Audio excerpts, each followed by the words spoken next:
มากนะจอร์จดูมีความสุขที่ได้แข่งชนะแฟนๆนะคะผมอยากถ่ายรูปกับกวินเนี่ย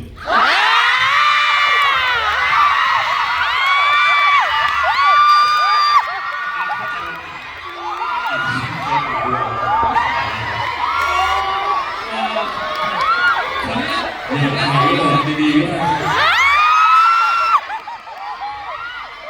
คือที่เอฟมีต้นมะพร้าวนะฮะอาจจะขึ้นในปีนะแล้วคือเมื่อกี้แฟนๆทุกคนคือตั้งใจเล่นเกมไงไม่มีใครหยิบมือถือถ่ายแต่มันเป็นนี่ไงคะพิเศษไป